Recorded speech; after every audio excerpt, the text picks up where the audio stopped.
with me. Kuya pays.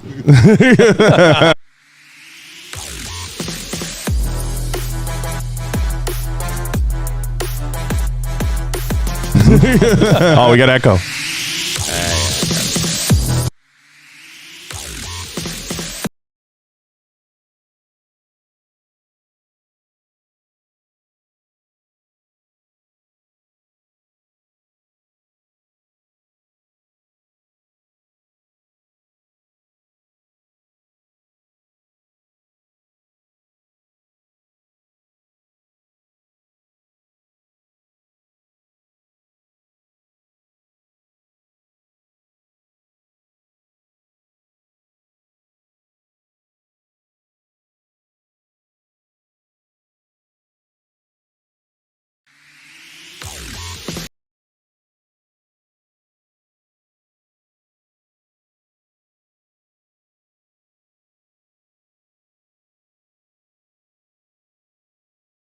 Got it?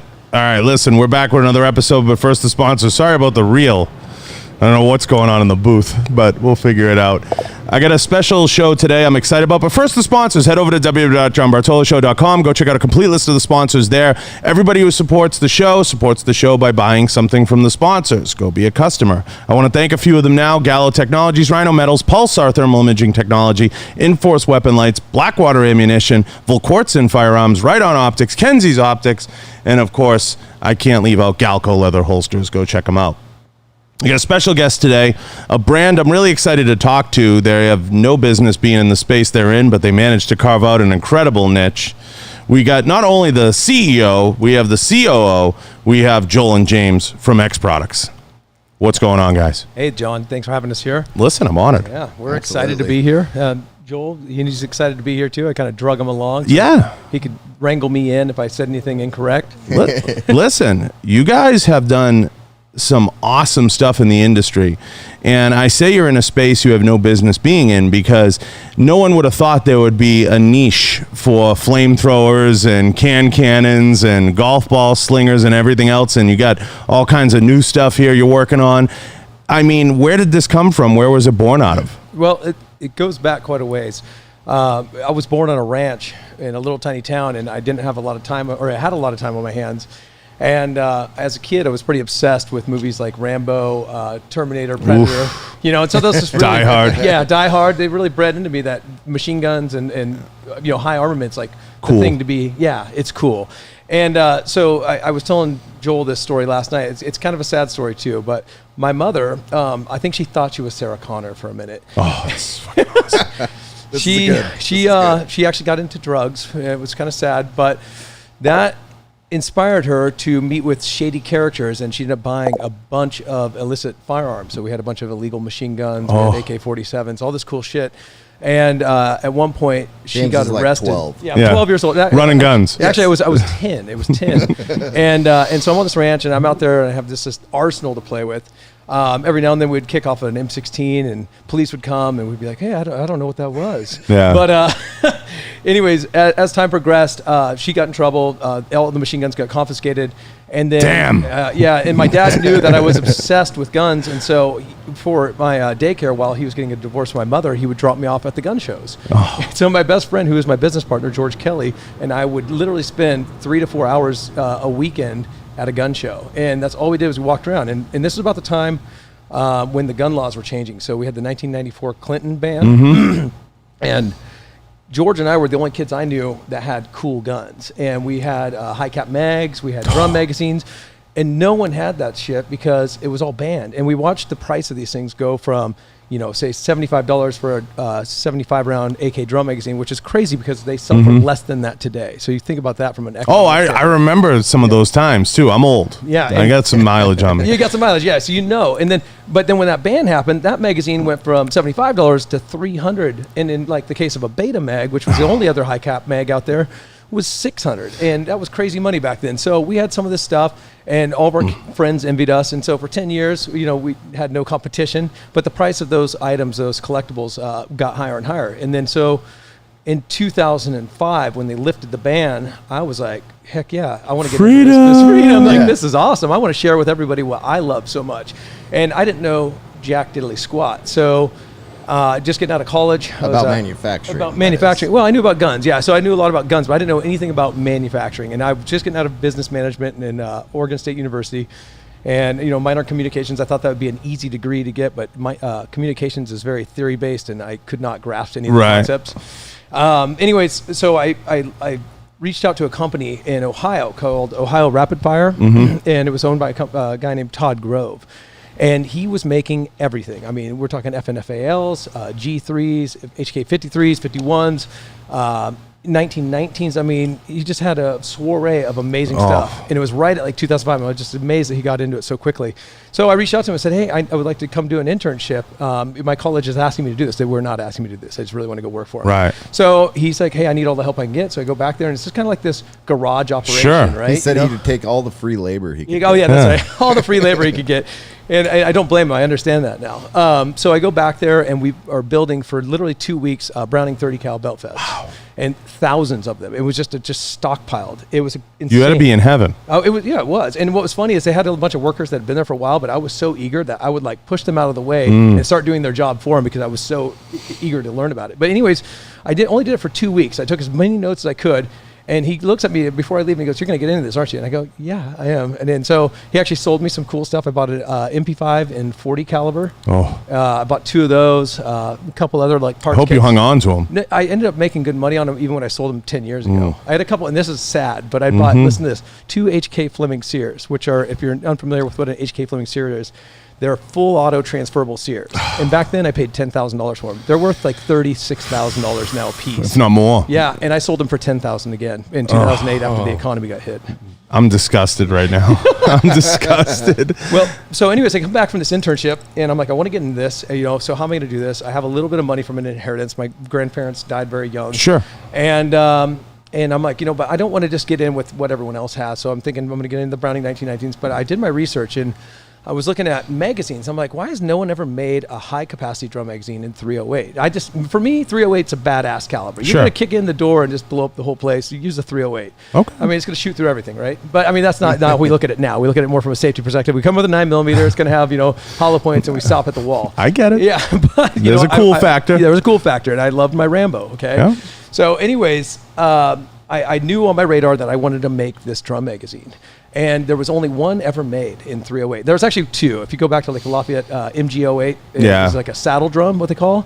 And that was like a 72 round 308 drum, kind of like a Beta Mag. And then they had the HK-G8 drum from Heckler & Koch. Only 400 of those were ever imported into the United States. I remember seeing a couple of weird bootleg ones at shows. You know what I mean? Like you'd find something that was augmented, but never anything solid. But I was in Massachusetts, so I get the whole high capacity run up. You could go to trade shows, and I hate to give away too much of the secret batter, but there were boots that would sell pre-ban. Pre-ban. Yes, and they were never pre-ban, right? Yeah, so that's why there was a lot of bootleg operations. But keep going. I don't want to go off on that tangent. Yeah, no, so I get it. So I think what they did is they imported these in for law enforcement. And law enforcement in the United States, these were marked with the law enforcement markings. And it's HK, and so they're pretty good about, monitoring the rules and staying in line with that. But they had their distribution channel got these, and they go, well, there's no HK91s in police inventories. So what are we going to do with these? So they sold them to the brokers, and they trickled out on the market. So I paid, this is crazy, $1,500 for one of these drums. That's how hard they are to get. They're still expensive this day because they're so rare. And then we took that, we reverse engineered it to get the design that we want to go with. But what we realized very quickly is that this design doesn't work with what I call rotating bolt head guns. So like a AR-308 has a rotating bolt head. An HK91 works more like a direct blowback with a delayed locking system. So we had to create a patented device called the tension relief device. So therefore, in about 2010, we started launching these drum magazines.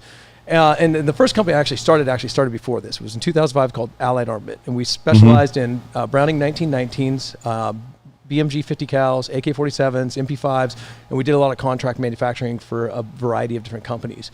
I closed that, and then we took all the research that we'd done and put towards the drum magazines, and then rolled out XProducts in 2010. And you got to think, this is at like the height of the recession. Sure. So it wasn't like there was just infinite discretionary money out there. It was like our first year in business, I think we did $110,000 in sales.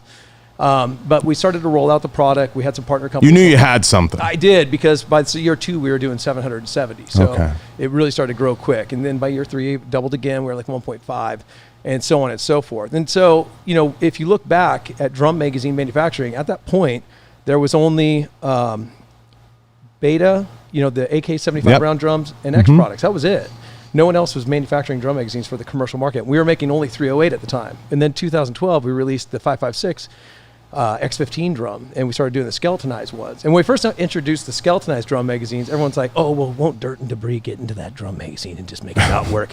And I'm like, it's quite have a $2,000 gun, you're never rolling in the dirt. So yes, you never actually have a problem with it, to be honest. And it's become one of our top sellers, actually. It sells our solid models.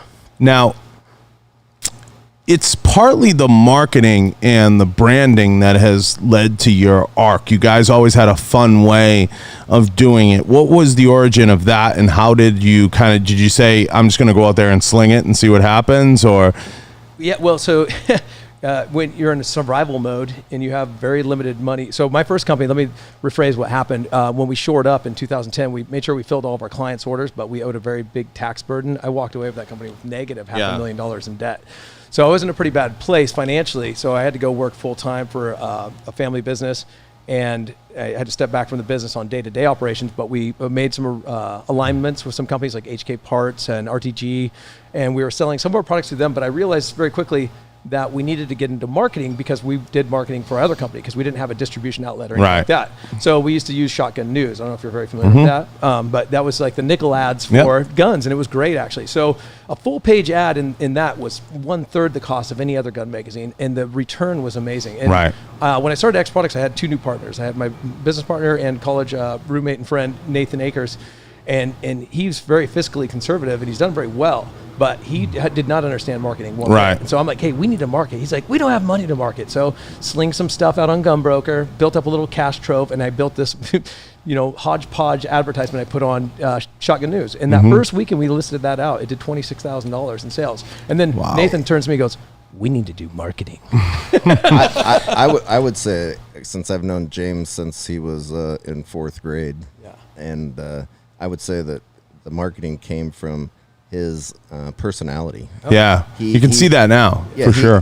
He's just got the energy. He likes to be videoing. He probably had camcorders and stuff, or real type videos recording him growing up, I'm guessing. I'm not positive. Yeah, it's fun. It's good stuff. You have a way of pulling in people that legitimately want to enjoy the experience of shooting. So like, there's a couple of genres. There's like the guys. Fun. Yeah, you guys make it fun. Yeah. And that's a niche that you guys have carved out through not just your marketing, your video, your audio, things that you put out there, just in your personalities coming in here. I can see it.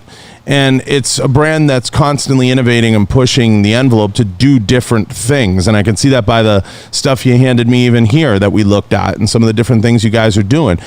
It starts out with drums, right? And then it evolves into fucking flamethrowers and can cannons. Well, it actually started with the can cannon. So at first we were a drum magazine company. You got to remember, we were very specialized. Our drum magazines are unlike anything else, right? I can have one right here, and you can tap it, and it's metal and aluminum and just a very small amount of polymer parts on it. So very high grade materials. So they're very expensive, and a lot of people see them and get sticker shock. But so extremely fun to shoot. Extremely fun to shoot. Yeah, full of. They're great product. And the thing is, what I remember is when that ban happened. If you had a crappy product, you were really upset with yourself because it didn't work, right? 100%. Yeah, we want something that's going to last through eternity. So, anyways, I was living in Arkansas at the time with the family business, who was greenfielding new territories, and we had a customer who introduced me over to his shop to work on a drum magazine, and he happened to be right there in the neighborhood, and so I met up with him, and he, liked the work I did, and so he invited me over to his house, and we got to check out what he had he had a safe, right? Yeah. And he goes, I got something you've never seen before. I should do it in his Arkansas, but talk dirty to me. I got something you ain't seen ever in your life before. And by the way, this guy is like, Persian, right? So like, it doesn't make any sense. None. Talking very, Southern, but. And he loves guns, and so he opens up his gun safe, and I'm thinking in my head, man, I have seen everything. I've been to every manufacturer. I know where this is going. Yeah. And then he opens it up, and he's like, I'm like, what the hell is that? And he's like, it's a can launcher. And so he introduced me to this product, and we got an agreement together to manufacture it. We have since separated, actually, but the product, I mean, it was so different from anything else out there. And we got the BATF approval. And what really sucked for the product in the beginning is we sent in paperwork for the BATF approval, and the ATF's like, yep, it's non-gun. And then, but back in the day, it was a little bit different. You didn't have to send in the physical item. Now they require that you send in the full, complete gun. So we sent another submission, or not another submission, we sent in another submission just to verify it. And at this point, we already made like 2,000 or 3,000 of them. And they write back, they're like, this is a short barrel shotgun combined with this and this. And we're like, oh my God. And so we had to send out this letter to say, hey, take your upper off your gun or assemble it this way. And it really put a big wrench in the whole program. And then we spent the next year figuring out how to make it legal so that when you put it on your gun, it didn't change the classification of it. And we got there, and it's been a great success for us. And we've really evolved the product from a niche, fun product, or not just a fun product that shoots soda cans or any nominally sized item off the shelf. Or the butt plug. Or the butt plug that I have right here that I'm about to sit on. Sorry, no, I'm not like No, go ahead. But, so now we have a grappling hook, we've got spears, we've got the butt plug, we've got wad cups so you can shoot it like a shotgun. We've got the really fun thing in my mind, or that I'm looking at right now, is the golf ball launcher, which is amazing. I mean, it really wings a golf ball out there. Got to be one of the most funnest things to shoot. You never imagined, but I think what you guys have done is you literally have brought fireworks back to the range, like excitement back to the range. It's like you can go to the range and you can do stuff that just isn't the conventional mag dump. But you have that, so it's great. You have a little bit of everything for everybody. Yeah, it gets a little boring after a while, punching holes in paper. I mean, it's not totally boring, but when you start lobbing, soda grenades, it's a lot different story. Now, do you ever get complaints from ranges that of soda cans? That's always the number one thing that happens. They're like, oh, we don't want to have to clean up all those sodas, but they're really easy to clean up because they're big. Yeah, right? Yeah. You gotta watch for bees. Because they start to come and congregate. Yeah. Getting stung is part of the problem. We're actually looking at net launching and self-inflating life rescue devices. So no way. Yeah. Yep, line launching too, because if someone falls in a river and you got to rescue them, get a line out to them. That's pretty cool. Yeah, so it actually is a very utilitarian product. And as you see here, we have the X1 sample in front of you, which is the standalone launcher, which is a non-firearm. That's very exciting for us because this doesn't require an FFL. Well, we don't know yet for sure because it's at the ATF getting the approval process, which is a 6-month process, by the way, everyone. That's a long wait. There's no hope for the ATF. Yeah, there's no hope. So, but we're hopeful, and we think this will be a game changer because you could sell this anywhere. I mean, Target could offer this if they wanted to. Not that they probably will, but that's how available it will be. Now, I imagine when this came out, when this hit, you had to deal with your own onslaught of Instagrammers and people that kind of wanted to jump all over this. How do you, and I know this is a product that's desired by a lot of them, how do you sift through to figure out what actually makes sense to do and to work with and who to partner with as a brand? Because it's not an easy task when you have something new and unique on the market. I'm not sure if you're familiar with this social media thing called Instagram. No, just joking. Social media has really opened up the doors in one way and closed them in another, as you know. Mm-hmm. So relationship building has really been strong for us through social media. So if you didn't know, on our Facebook, we have 1.9 million followers. On Instagram, we're about 268,000, I believe. And then we have our Pinterest is doing really well, surprisingly. TikTok, and then YouTube, right? And so a lot of times people reach out to us, and so we build these relationships, but also going to the industry trade shows, right? Meeting with the dealer and distributor networks, which, if you don't know much about us, we don't really sell our products to distribution anymore. Mm-hmm. We have a couple of distribution partners, but we do very little in that aspect because most of our sales are direct online from the manufacturer. And we do that intentionally because you have a better customer experience when you buy from the manufacturer in that case. Yeah, so that's where we built those relationships. Yeah, it's hard to juggle when you have the cool product on the market, but I imagine the DMs and everything were flooded. Oh my God, it's not hard. It's not hard to see that. I have 1,000 followers. I need a free product to do a review. Yeah. Oh yeah, those are the review guys hold a special place in my heart. See, I think we should be filming things in our shop all the time because in-house content. Yeah, you guys wouldn't believe our shop doesn't resemble most businesses. We're shooting our launchers inside Yeah. our shop constantly. Yeah, that concept is a concept a lot of brands are going to, which is, it's not to say you can ever bring everything in-house. You still need some outside influence, but the more you create a reality show in your building, the closer you'll be to the best marketing you can create. Absolutely. That Especially with a brand like yours, that can be a lot of fun. Well, when flamethrowers and can launchers. We didn't even talk about the flamethrowers. I mean, that's been a big part of our business. Where did that come from? So we actually partnered up with another company that was manufacturing them, and that's where it kind of stemmed from. And then it's just grown from there, and we've really gotten the brand recognition for the flamethrowers. It's pretty fucking cool. It's really fucking cool. And to be honest, this is pretty pathetic, but like a typical business owner, we had them for 2 years, and I never even shot one. And then one day I decided to take one out and shoot it, and I said, holy crap. This has been in my shop this long? Yeah, this is so fun. And I never thought it would be so I would 100%, if I still lived in the Northeast, use that for snow removal. Yeah. You know what I love it for? 4th of July. Yeah. Lighting off fireworks, just putting on the best pyrotechnic show you've ever seen. Yeah. you can light off like 8-10 mortars all in one swoop. One swoop. Yeah. How far does it shoot? So it depends on the model. So we have 4 models that we carry. We have the XM42 Light and the XM42 Modular. Those are about 32 feet of range. Mm-hmm. Then we have the XL18 or the X15, which is 50 feet, and that will run for listen to the stat. So the first 2 run on individual tanks, and they'll go for 30 seconds. You can put a backpack on them for 4 minutes. The X15 will go for 1.5 minutes with a single 5-gallon tank. The XL18 will shoot up to 100 feet, 6 seconds, 5 gallons. That's it. Dumps 5 That's gallons. awesome. Dude, It's beautiful. You ever burn a house down with it or I something? so want to. Yeah. I mean, Wood is too expensive to burn right the now. best marketing thing you could ever do would be burn a house down. If you can get like a fire department in on it with you, you know what I mean, as a training experience, I would 100%. Listen, I'm in. If I could be a part of it and commentate from it. We could head to your house next. And but listen, I'll toss in money towards the home purchase, and then we'll just burn it down. I'm serious. Who's the social media guy on YouTube that does that? He'll spend like a month. Oh, there's a couple of them. Utah. The one I just watched the other day, the guy took a plane and just destroyed it. It's Whistling Diesel, probably. Oh, yeah. So these will be a good Whistling one. My son Yeah. watches that all the time. Yeah, People give him cars like, what is it? Mr. Beast does weird stuff like that Yes. too. Yeah, Mr. Beast That's the does one. too. Mr. Beast. Yeah. But Demolition Ranch, Matt gave Matt him would do it. a We know raptor. Matt. Yeah, He destroyed a raptor? yeah, He gave him a raptor. Oh, he gave him a raptor. yeah. I don't know what he did with it. I haven't seen the video yet. Well, But I think Diesel, he destroyed it. burning a house down would be fucking crazy. I think just standing out in front of it, just going crazy. Yeah. All while maybe playing that Jason Aldean burning it down song in Yeah. the background.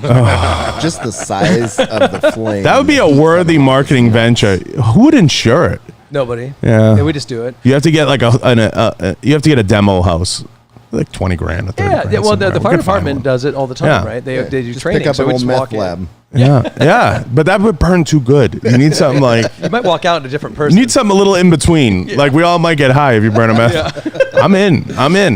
I'm definitely in for that. Yeah, you don't want to do it. A trailer would be kind of cool too. Yeah. Actually. a trailer would go up like Yeah, a nothing, trailer would go up like matchsticks. nothing. You Yeah. can put it anywhere. Yeah, it could get crazy. A little tannerite. I mean, now we're getting crazy. If we start mixing tannerite in, that's not a good recipe. No. Probably not smart. Has anyone, like, I wanted to ask this, has anyone ever sent you a video that was crazy like that? Oh, all the time. We actually get some pretty good content. Now, a lot of our content comes from our customers, Yeah. and we actually really love when our customers send content because it helps us grow the brand, but it also just like gives us ideas too.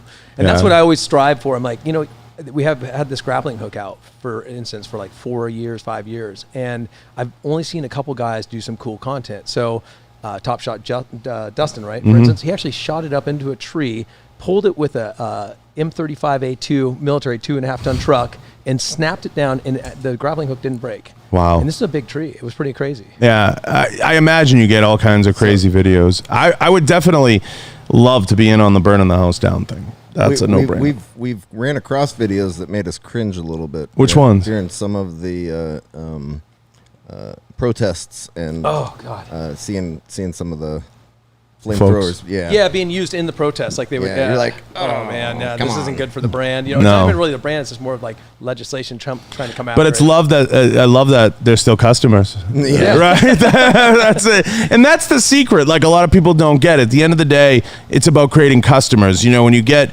people that say this person's not legit enough or that person doesn't fit the mold or they're not this or, because you weren't special forces, you can't, how dare you be in this business? Right. there's a weird struggle in this business with that, and it's an identity thing, and that's why we see guys lash out sometimes about who's more. Listen, the guys that develop this stuff, we want to make everybody a customer. You know, everybody. We want everybody. There's no discrimination on customer base. Oh, no. You got green, you're in. Like on this table here. So I always say to people that have that barrier, shut the fuck up or start a business, and then you can reserve the right to refuse their money. Yeah, But good luck with that. Firmly agree. It's a terrible business plan. It is. And this is a tough industry to be in. I'm sure you know. It's full of fucking idiots. Wow, I won't go as far as that, but I will say it is a very tough industry and it's cutthroat. People just want to drop prices. It's childish. Yeah. It's full of some of the dumbest people I've ever come across. And I'll say that till I'm blue in the face, until some of them want to learn or get better or get the fuck out of the way or otherwise. And there's a lot of that. And there's a high school nature to it. Yes, I've been trying to develop some way to mitigate the customer support phone calls to eliminate the stupid questions. FAQs. And Oh my God. And it's challenging. FAQs. And the problem is with social media has become customer service.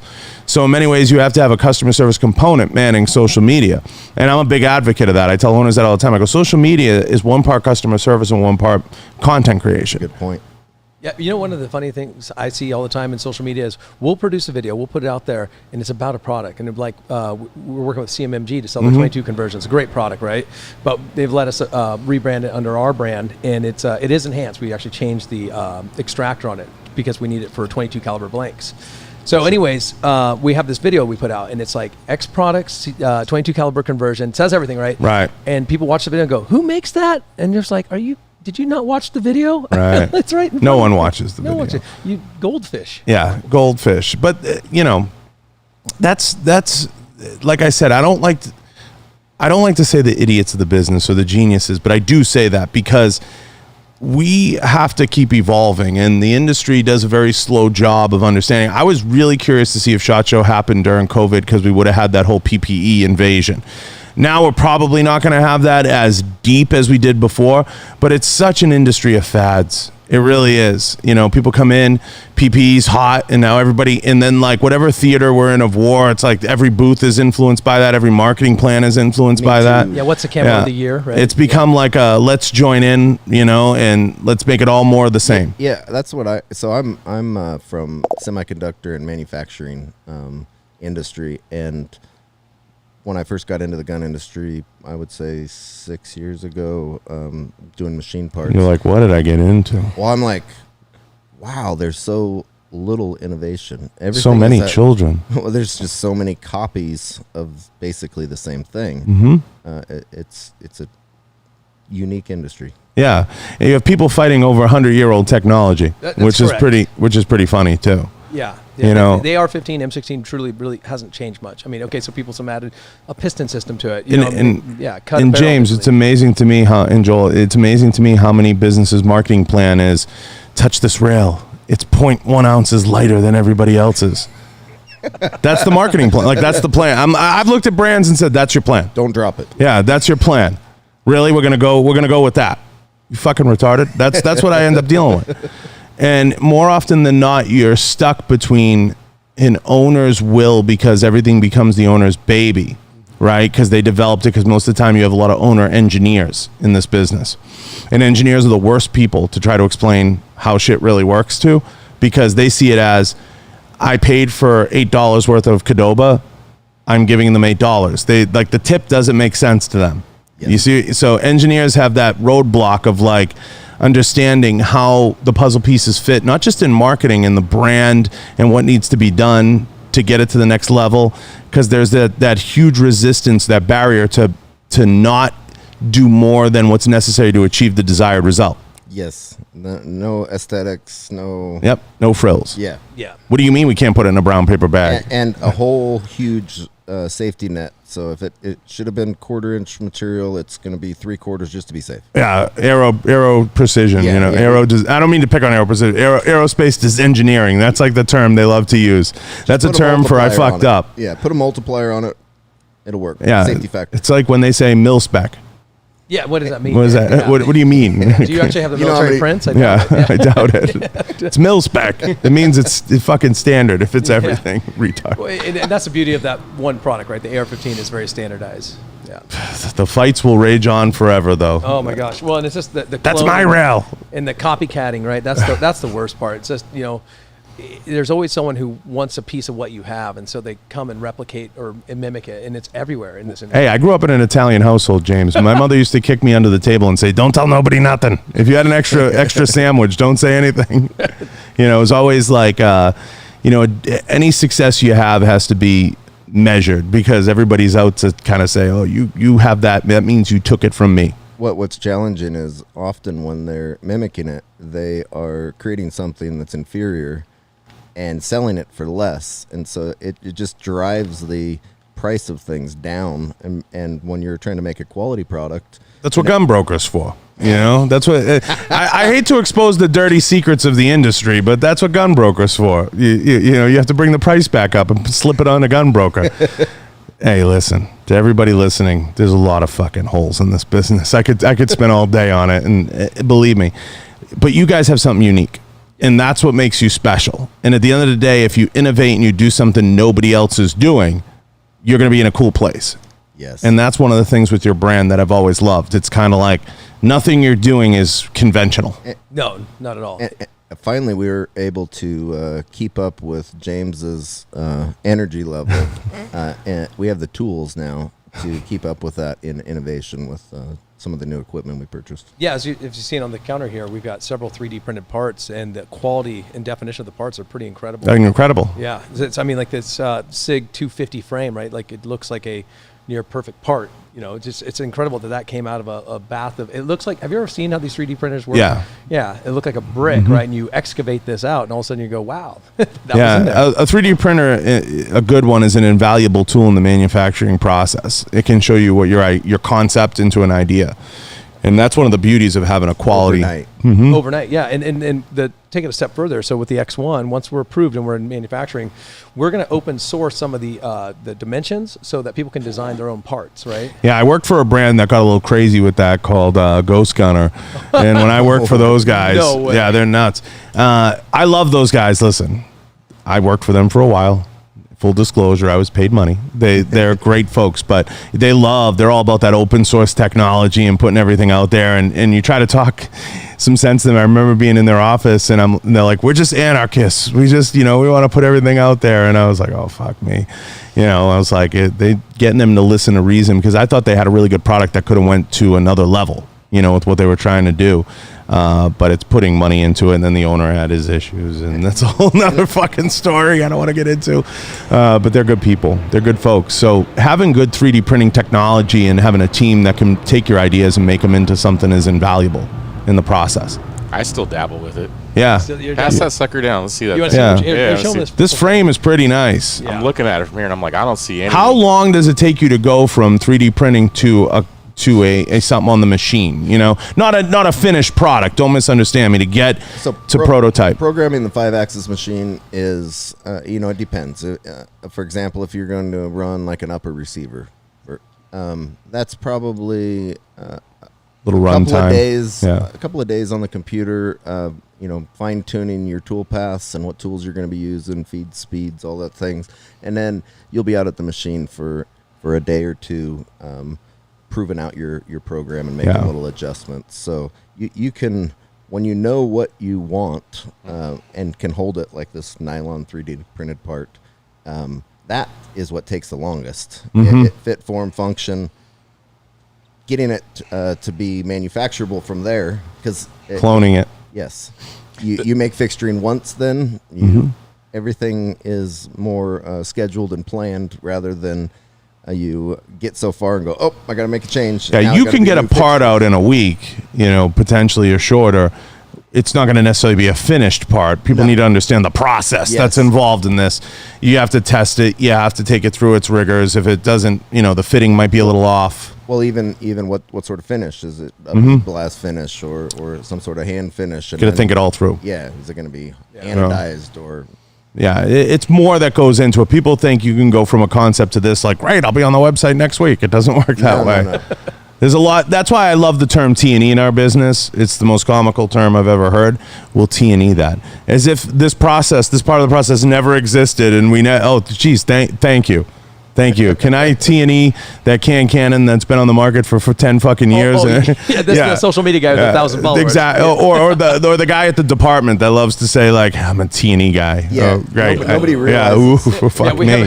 We haven't perfected it yet. Yes, I sat with a desk sergeant one time. I said that to him. I go, do you really think that these haven't been tested by countless individuals, Yeah. I remember one brand I was at, I was like, I have JJ Ricazzo on the roster. I'm like, do you think I need you to shoot the gun to tell me? I'm like, we're the best shooters in the country. That the lube is good, What are you, nuts? It's the little things like lube. A fine line between blowing the can of soda up in the barrel or it actually launching and holding it together. Right. People don't understand the hours that are put in to figure out how to be on the right side. How to create a good product at the end of the day. They don't realize what goes into it. And I imagine your R&D has to be unique and fun. What's that like? It's a hell of a lot you can fun. talk about it. Over the years, it's evolved, and right now we're at probably the best place we've ever been because we have a lot of R&D equipment on hand. And Joel And can the right elaborate. people. Yeah, and the right people. Yeah, that's a big part of it. I love it because those are the days that we spend a little time at the computer, maybe a little time in the shop, and then we're out in the woods. Do you have a playing. cannon that's got like 5,000 shots through it or something crazy? 10,000? We've got lots of them. I'll go as far like the firing mech in the new launcher. I put that in a CNC machine and program the machine to do millions of cycles. Right. Now, how many shots, do you still have the number one issued one? Oh, so we do keep artifacts, right? Yeah. The originals. Yeah. So every drum magazine that we've ever manufactured, we keep the first article. Oh. Yeah. It's kind of cool, right? I love that. I want to Yeah. keep a history museum. Yeah, I love that. Wikipedia still has not built a page for us yet, which I'm a little saddened by. So if you're listening and you're on Wikipedia, someone just build an XProducts page, okay? But I want to talk about the history of that company, right? And be able to show that. And so we have a storefront that we're going to put that up in. I think that's so cool. I must say, that's impressive for a 3D print. It's good machining, because if it was bad, we'd say it. It's such an amazing thing to not have to have support. Not because they're here. What machine are you using to do that? We'd rather not say. What's the All right. polymer recipe? Why don't you just ask them? Well, we can tell you that part. It's a nylon 12. So there's nylon 12, nylon 11. Those are two common components used in 3D printing right now, and they both have two different characteristics. So nylon 12 is a little bit more harder, richer, brittle. Nylon 11 has a little bit more tear and tensile and what do they call that? Elongation properties. For Can you hand me nylon, that that butt feels plug, really James? strong. It feels really strong. It right? feels It's- feels that just like a butt grip plug. module you Which pick one? up at the Oh, yeah, store. the butt plug. Here. The butt plug. It some feels reason- it feels just as strong as that grip module. This is another 3D printer. Yeah, and that's a whole different process, though. That one shoots into a laser into a resin that hardens, and it can do. It's really incredible. It can actually make ceramic hardness parts. Yeah. We can make molds with it. I I have a printer like that at home too, but it's not that good. That's good. No, they spend some money on that. That's not a Home Depot special. That's not Home Depot, no. No, like the shit we're running, but they're actually putting thousands into their R&D, Rory. We're doing R&D in like our freaking underwear. So We're just home grade over yeah, here. we're doing exactly. It's home grade R&D. But it's so much fun, and I love what you guys have done in the marketplace, and it's a testament to your brand, to the funness of what you're trying to accomplish, and that's huge. And you don't see that; that's kind of rare. Now, it hasn't always been easy, and growth isn't easy. And you kind of got shot out of a cannon, but at the same time, no pun intended, and at the same time, had to build a business. That couldn't have been easy. It's not easy. Yeah, it takes a lot of time and building up the team. And personally, I didn't work for the company for a long time. I actually left the company in 2018 for a couple of years, and then in this last year, I had to jump back in because we had no one to run it. Right. And it was difficult, but once we got the team together, man, it doubled overnight. It was much more efficient. But You're so welcome. it's a hard. Yeah, thank you, Joel. I actually got to give a lot of props to Joel here because he's done a lot for us. But yeah, anyone who's getting into business, you understand the hardships that take place in this. Oh, of course. Yeah, and I love my products, right? Like I've put my heart and soul into it, and then so when someone comes out with a cheaper version and they just, they sell a bunch, but are they getting the value? I just that burdens me, and then I see a lot of people make comments like, "Oh, that's a gimmicky product," and I'm like, gimmicky. Have you touched one? That's okay. I'd rather be lucky than good. Yeah. I mean, I'm okay. I'd be fine with that. Gimmick or not, Yeah. it The keeps check, on does the trucking check along. clear? Yeah, that's, That's- and that's another thing. We've been in business now for 11 years, so we've proven the model. I mean, Nike was a gimmicky product in the beginning. I mean, waffle trainer. Hello. I'm Yeah, right? still thoroughly impressed with the consistent volume of sales that we have. It's amazing. Now, what do you give the most credit of that to? The sales side, just changing the formula to go direct to consumer completely and embrace that? That's a big step. Yeah. It's a huge step. Leveraging the social media network and that James has built. And controlling that sales process is critical for Yes. customer service. Yes, because what happens is in a typical business where they sell through distribution, that gets diluted, right? You lose the direct contact to the customer. And so now you've got to go through this process, and it's a burden to the customer. And it's stepping over 20s to make pennies. Exactly. Yeah, Yeah. So you give up a lot of money to sell through distribution. And nothing against distribution. That model has worked. It's 3 to 1. Yeah. Do you want to build 1,500 of something and make it $100, or do you want to build 500 of something and make $100? Yeah. It's to people listening that don't understand, it's like it's great to have Walmart be your distributor, but there's a downside to having Walmart be your distributor. So the Walmart's going to come in and they're going to say, "Great, that's cool that you sell that for $17.99, but we want to sell that for $14.99." Yeah. Yeah. Yeah. And But then- we'll sell 10 million units. And- But now and- you're making $1 versus 3. And And on we top of want to that, make a bunch of margin at the $14.99. Walmart. does. Yeah, of course. Of course. Yeah. No, that's a whole nother conversation. So, Yeah, so you're not getting people don't 14. realize when you're shipping pallets, you're taking it on the chin versus shipping boxes. So Yes. I try to break that down to the listenership so they fully understand, because people must think, oh, you're crazy. There is a time where that's incredibly valuable, and you want to be in that type of model. You just have to work up to it and have to get to a point where you can support that. Yes. It's the demand. If you have enough volume of something, it opens up doors Yeah. to actually meet those price points. But when you're, we sell a lot of product, but we're not. That's why a lot of companies in the firearms business, and I have this conversation with owners all the time, they struggle to get to that $3 to $5 million mark. That mark seems to be like a holding pattern for a lot of brands because they're at capacity. They can't really produce more. They want to get to the next level, and that's where things like angel funding, private equity funding, stuff comes into play. It just depends on where you want to take the company and the level you want to take it to. But I tell owners all the time, I'm like, if you don't see yourself doing that, then sell it. yeah. Sell it. There's no problem. Hey, $10 million is $10 million. And I look at the angel investment as very expensive money. Yes. And Oh, great point. I'm always pushing to automate any of the monotonous steps within the business. There's things that somebody is just running through their emotion and they're not having to think. It's great to have a guy show up with a suitcase of money and say, I want to be your partner.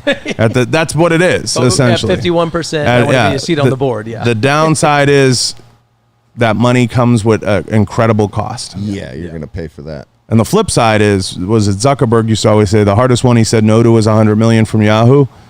So there's always a break point. Wow. That would be a hard one to say no to. Yeah. So there's a break point, but you can see how that ended for him. And everybody has a different goal in the firearms business. If you truly love innovation, you're going to continue to innovate or die. And you're going to be in it for the long haul, and you're going to build a business model that's going to be steeped in that.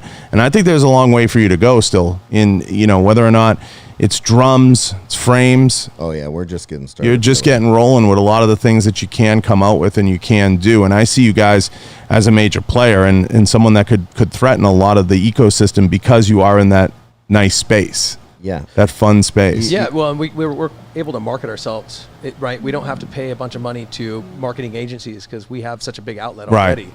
So that's the beauty of our business is we want to get a product to market. We just do it ourselves. Yeah. And the best things are created when you're having fun. Yeah. Oh, The best. it's hard to breed a good culture, but Yes. it's so fragile. It's like a little like goldfish bowl. We were just out at Rainbow Lake here just a few weeks ago working on that. We're out 4-buying and riding motorcycles and swimming in the lake. So important. And it's only our people that we employ and some social media. I think it's amazing that you do that. Yeah. Yeah, so you So much know fun. Jamie Villamore, Yep. right? Mhm. So we just had her out, and she's a great friend. She's a wonderful person. Yep. Yeah. Beautiful and smart. Yeah, Great definitely businesswoman Yes. in the business. Yeah.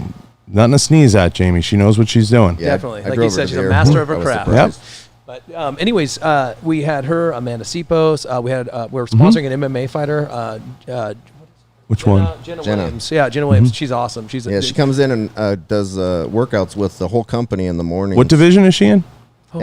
No, bantam, featherweight, Oh, gosh, she's 140 pounds, 130 pounds. No, she wrestles, or she fights at 125. Feather, is that it? So she her normal weight would be 140 something. Walking weight? Down, yeah, she cuts down to 125. That's nice. But she comes in and does 7 in the morning. She does whole training for an hour with the entire company. That's amazing. Not enough people put enough time into their culture. Yeah. And that's important. And at the end of the day, I've walked in and sat with owners, so believe me, Joel, I've seen it all. I've seen owners, I'm like, you don't buy your team pizza? Like, yeah. I mean, but we've talked about this. Yeah. It's pretty real. And it's interesting to see play out. But seeing you guys pour resources and time, effort, and energy into the dynamic of the company says a lot about who you guys are and what you're about. And I imagine that stuff goes a long way when you go back to the office. Yeah, people are excited to be there, and then when you work and collaborate together, you can feel that energy. It's almost like an aura running around. Scott Volkortsen's building, he got like a little Disneyland section of the fucking warehouse he built that's got a fireplace. It looks freaking rad. And I told him, I said, I was at the last fight, but I didn't even get invited to go watch the fight at his house. I was insulted. But he built out not at his house, at the facility, a really rad kind of rumpus room and everything for media and everything. We're going to have to put a locker room in because all of us are sweaty after 7 o'clock in the morning. Yeah. We go upstairs and start working. You should. I'm a big advocate of putting gyms in because if you build something, if you look at, Google or Yahoo and you build that campus-like atmosphere, then people don't want to leave. And those little perks go a long way. Yep. I mean, if you add up all the gym memberships and then you save the money by having like a Sorinex, having Burke come in and put some stuff in there, let them work out. Our goal is at a small level because we're not a Google by any stretch of the imagination, but we would like to do the breakfast and lunch type area, as a group, spending that time together and bonding. And then they can never complain that you don't put the extra effort in. If you do the minimum, have a little area. I think it goes a long way. One company I worked for, that lunch that we got 2-3 times a week, we'd all just kind of hang out. Shoot at the shit, just nobody wants to kill the owner. Everybody loved it. Yeah. Everybody loved it. Yeah, it's a small, listen, I say this all the time and I'm going to say it goes a long way. Listen, I said this line and this line stuck with a couple people. People are bought cheap. So buy them. Yeah, that's a good point. Yeah. A little lunch goes a long way. Yeah, you don't have to pay them extraordinary. Yeah, and owners who get into those battles over pennies, I'm not saying every day you got to fucking serve breakfast, lunch, and dinner, but no, and we're not there yet, but we're doing everything we can to get there. Yeah, I think it's important. How long have we gone? What are we at? Oh, perfect. Yeah, we're on time. We're moving. I like to check every now and then to make sure I hit the sponsor, the shameless sponsor plugs. Make sure you check out the website. Go check out all the sponsors. Complete list there. No, I loved having you guys, and it's a lot of fun catching up and hearing about this brand. Now, I imagine, where's the next place people will see you? Will you be at NRA? Do you plan on going to that? So we probably won't be at NRA. That's a hit or miss for us. We will be at SHOT Show this year, and I think this might be our last SHOT Show that we'll do. Last year, if it taught us anything, is that we can really cut our overhead if we just do our own. It's not affecting your sales. SHOT Show's a fucking carnival. I would agree, 100%. It's for people to go show off. We never gain anything from it. No, it's the worst organized trade show in history. Yeah, we went to the what was it, Drive Tanks? That was awesome. Texas. Yeah. Oh my gosh. We're exploring different avenues. The problem with SHOT is it's the only industry, and you both know this, that you go to a trade show and you learn absolutely nothing. Yeah, you learn nothing. You get a heck of a lot of promises, and that people are going to do this or that, and then the show take over the world. And there, you spend a bunch of money. Yeah, and the NSSF gets a check, and they get to go, promote whatever the fuck they're doing. It's, you know what I mean? It's to me, those shows are all dying. They're like the magazines. Yeah. Are they going to go away completely? No, you'll still always have the mainstream bedrock shows, but I mean, their model to make money is a terrible one. And it's, I can see why companies don't do it. Do I go to the show? Do I support those entities? Yes. Yeah, for sure. It's what we have at the end of the day. But it's hard to believe in those entities because they just hire too many people's nephews. You know what I mean? Big difference between You're talking going at the corporate level? Yeah, at the corporate level. Okay, There's too many people's nephews working at the NRA and at NSSF. It's just, that's the way it is. That's the way the models always run. You know, if you're somebody's political friend, you might get a job there. It's fucking horseshit. So I have a question for you, John. You Shoot. mentioned multiple times that you like the brand, you see in the content. What is the thing that sticks out to you when you see it? Like, do you see the Instagram or some of the media we create? Well, I'm a bad person to ask because I see the innovation. Yeah. You know, I see the different approach, and I respect that, and I like that. When I think somebody looks at you guys from a completely outside perspective that's not tied to the industry, I think they see fun products. Yeah. I think that's what this is the fun stuff.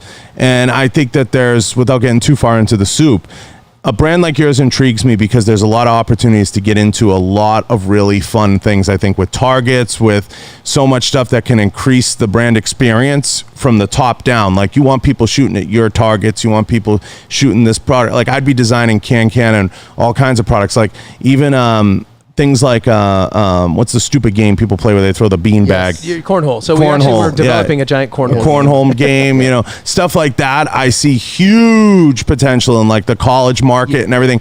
And I would get as far away from the gun industry label as you can. Thank you. Honestly, that's what we're doing. Yes. Yeah. Sorry. James and I nothing have about been all over that. Yeah. Obi-Wan's going back to Tatooine now. Right, so I want to, for the listeners, like the problem with the gun industry, and this is the difficulty of having a company. Don't be a fucking politician. Just say it. No, it's fucking bullshit. Yeah. So like, not only are you in a competitive environment, but you can't market your products the way everyone else markets their products. I would be 10 times larger, or we would be 10 times larger. Sorry, I'm not trying to be about me.